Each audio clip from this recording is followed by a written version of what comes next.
Hello hi ಎಲ್ಲರಿಗೂ ನಮಸ್ಕಾರ. Welcome back to my YouTube channel. ಇವತ್ತು ಸಿಂಪಲ್ ಆಗಿ ಈಸಿಯಾಗಿ 10 ಮಿನಿಟ್ಸಲ್ಲಿ ಆಗುವಂತಹ ಒಂದು ಎಗ್ ರೈಸ್ ರೆಸಿಪಿನ ನಾನು ಟ್ರೈ ಮಾಡ್ತಾ ಇದ್ದೀನಿ. ಅಂದರೆ ನನ್ನ ಸ್ಟೈಲಲ್ಲಿ ನಾನು ಎಗ್ ರೈಸ್ನ ಯಾವ ಥರ ಮಾಡ್ತೀನಿ ಅಂತ ನಿಮ್ಮ ಜೊತೆ ಶೇರ್ ಮಾಡ್ತಿದ್ದೀನಿ. ಬನ್ನಿ ಸಿಂಪಲ್ ಆಗಿ ಈಸಿಯಾಗಿ 10 ಮಿನಿಟ್ಸಲ್ಲಿ ಆಗುವಂತಹ ಎಗ್ ರೈಸ್ ಯಾವ ಥರ ಮಾಡೋದು ಅಂತ ಈ ವಿಡಿಯೋದಲ್ಲಿ ನೋಡೋಣ. ಈಗ ಸ್ಟವ್ ಮೇಲೆ ಒಂದು ಬಾಣಲಿನ ಇಟ್ಕೊಂಡಿದ್ದೀನಿ. ಅದಕ್ಕೆ ಸ್ವಲ್ಪ ಎಣ್ಣೆನ ಹಾಕ್ಕೊತಾ ಇದ್ದೀನಿ.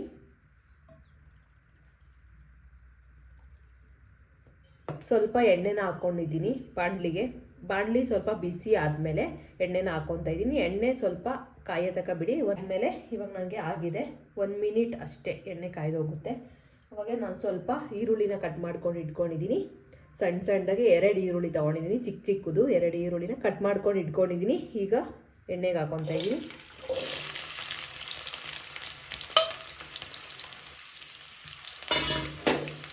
ಈಗ ಚೆನ್ನಾಗಿ ಮಿಕ್ಸ್ ಮಾಡ್ಕೊಳ್ಳಿ.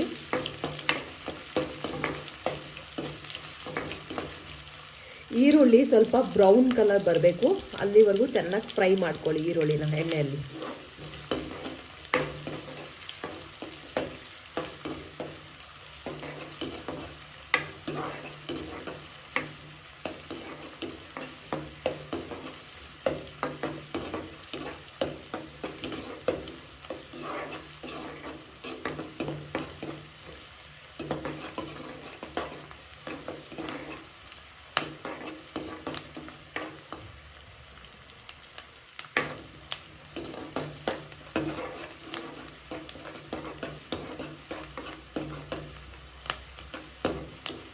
ಒಂದು 2 ಮಿನಿಟ್ಸ್ ಇಲ್ಲ 3 ಮಿನಿಟ್ಸ್ ಆದಮೇಲೆ ನಮಗೆ ಈರುಳ್ಳಿ ಈ ಥರ ಫ್ರೈ ಆಗುತ್ತೆ ಎಣ್ಣೆಯಲ್ಲಿ. ಆಮೇಲೆ ಇದಕ್ಕೆ ನಾನು ಸ್ವಲ್ಪ ಕೊತ್ತಂಬರಿ ಸೊಪ್ಪನ್ನ ಕಟ್ ಮಾಡ್ಕೊಂಡು ಇಟ್ಕೊಂಡಿದ್ದೀನಿ. ಈ ಥರ ಅದನ್ನು ಹಾಕೋಣ. ಇದಕ್ಕೆ ಹಾಕ್ಬಿಟ್ಟು ಚೆನ್ನಾಗಿ ಫ್ರೈ ಮಾಡ್ಕೊಳ್ಳಿ. ಇದನ್ನು ಕೂಡ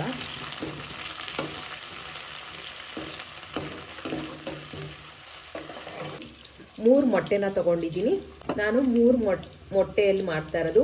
3 ಮೊಟ್ಟೆಯಲ್ಲಿ ಎಗ್ ರೈಸ್ನ ಮಾಡ್ತಾಯಿದ್ದೀನಿ. 3 ಮೊಟ್ಟೆನ ಇವಾಗ ಒಡೆದ್ಬಿಟ್ಟು ಇದಕ್ಕೆ ಹಾಕೋಣ.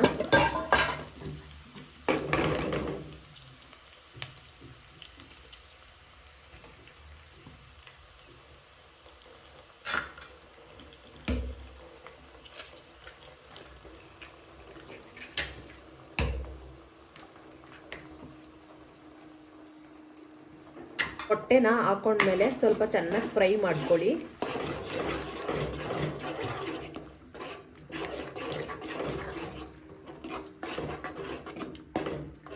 ಒಂದು 2 ಮಿನಿಟ್ಸ್ ಅಷ್ಟೇ. ಆಮೇಲೆ ಇದಕ್ಕೆ ನಾನು 1/2 ಟೇಬಲ್ ಸ್ಪೂನ್ ಆಗೋಷ್ಟು ಖಾರ ಪುಡಿನ ಹಾಕ್ಕೊತಾ ಇದ್ದೀನಿ. ಇದು ನಾವು ಮನೆಯಲ್ಲೇ ಮಾಡ್ಕೊಂಡಿರೋ ಪೌಡರು. ಅದನ್ನು ಇದರಲ್ಲಿ 1/2 ಟೇಬಲ್ ಸ್ಪೂನ್ ಆಗೋಷ್ಟು ಹಾಕ್ಕೊಂಡು ಚೆನ್ನಾಗಿ ಮಿಕ್ಸ್ ಮಾಡ್ಕೊಳ್ಳಿ.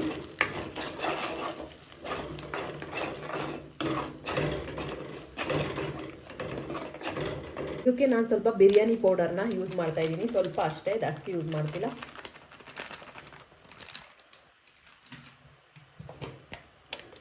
ಒಂದು ಚಿಟಿಕೆ ಆಗೋಷ್ಟು ಅಷ್ಟು ಪುಡಿನ ಹಾಕೊತಾ ಇದ್ದೀನಿ ಇದಕ್ಕೆ.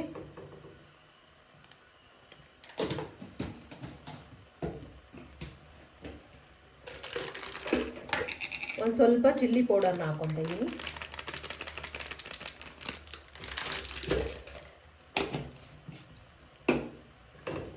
ಎಲ್ಲ ಹಾಕ್ಕೊಂಡು ಈ ಥರ ಚೆನ್ನಾಗಿ ಮಿಕ್ಸ್ ಮಾಡ್ಕೊಳ್ಳಿ.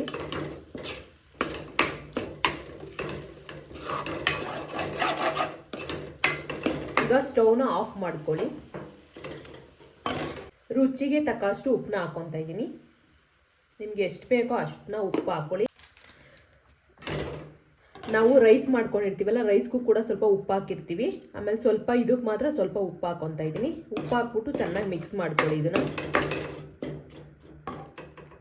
ಇಲ್ಲಿ ನಾನು ಶುಂಠಿ ಬೆಳ್ಳುಳ್ಳಿ ಪೇಸ್ಟ್ನ ತೊಗೊಂಡಿದ್ದೀನಿ, ತೇಜು ಅವ್ರದ್ದು. ಈಗ ಹಾಕ್ಕೊತಾ ಇದ್ದೀನಿ.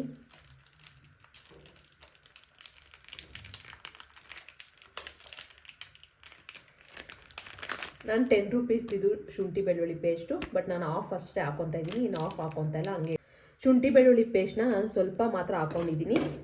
ಆಮೇಲೆ ಇದನ್ನು ಚೆನ್ನಾಗಿ ಮಿಕ್ಸ್ ಮಾಡ್ಕೊಳ್ಳಿ ಶುಂಠಿ ಬೆಳ್ಳುಳ್ಳಿ ಪೇಸ್ಟ್ ಜೊತೆ.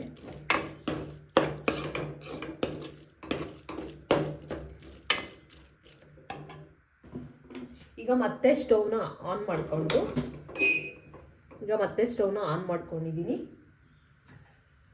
ಈಗ ನಾವು ಮುಂಚೆಗೆ ಇದು ಬುಲೆಟ್ ರೈಸು ನಾನು ಫಸ್ಟೇ ಮಾಡಿ ಇಟ್ಕೊಂಡಿದ್ದೀನಿ ಅನ್ನನ. ಇದಕ್ಕೆ ಸ್ವಲ್ಪ ಅನ್ನಕ್ಕೆ ಉಪ್ಪು ಹಾಕೊಂಡಿದ್ದೀನಿ ಫಸ್ಟೇ. ಅದಕ್ಕೆ ಇದಕ್ಕೆ ನಾನು ಸ್ವಲ್ಪ ಮಾತ್ರ ಹಾಕ್ಕೊಂಡೆ. ಈಗ ಈ ರೈಸ್ನ ಇದಕ್ಕೆ ಹಾಕೊಳ್ಳೋಣ.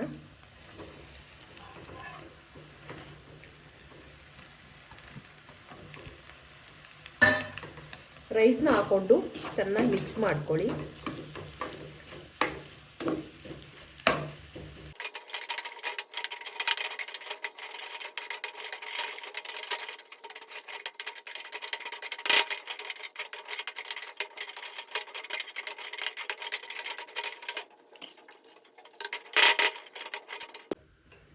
ಚೆನ್ನಾಗಿ ಈ ಥರ ಮಿಕ್ಸ್ ಮಾಡ್ಕೊಂಡಿದ್ದಾದಮೇಲೆ ಸ್ಟವ್ನ ಆಫ್ ಮಾಡ್ಕೊಳ್ಳಿ. ಈಗ ನಮಗೆ ಎಗ್ ರೈಸ್ ರೆಡಿ ಆಗಿದೆ. ನೋಡಿದ್ರಿ ಅಲ್ವಾ, ತುಂಬ ಸಿಂಪಲ್ಲಾಗಿ ಈಸಿಯಾಗಿ ಎಗ್ ರೈಸ್ನ ಯಾವ ಥರ ಮಾಡೋದು ಅಂತ. ನೀವು ಕೂಡ ಟ್ರೈ ಮಾಡಿ ಹೇಗಿತ್ತು ಅಂತ ಕಮೆಂಟ್ ಮೂಲಕ ತಿಳಿಸಿ. ನಿಮಗೆ ಬರೀ 10 ಮಿನಿಟ್ಸ್ ಮಾತ್ರ ಟೈಮ್ ಇರುತ್ತೆ, ಏನು ಮಾಡ್ಕೊಳಕ್ಕೆ ಗೊತ್ತಿರಲ್ಲ. ಆವಾಗ 10 ಮಿನಿಟ್ಸಲ್ಲಿ ತುಂಬ ಈಸಿಯಾಗಿ ಸಿಂಪಲ್ಲಾಗಿ ತುಂಬ ಕಡಿಮೆ ಸಮಯದಲ್ಲಿ ಮಾಡ್ಕೊಳುವಂಥ ಒಂದು ರೆಸಿಪಿ ಅಂದರೆ ಅದು ಎಗ್ ರೈಸ್. ಈ ಥರ ನೀವು ಕೂಡ ನಿಮ್ಮ ಮನೆಯಲ್ಲಿ ಟ್ರೈ ಮಾಡಿ ಹೇಗಿತ್ತು ಅಂತ ಕಮೆಂಟ್ ಮೂಲಕ ತಿಳಿಸಿ.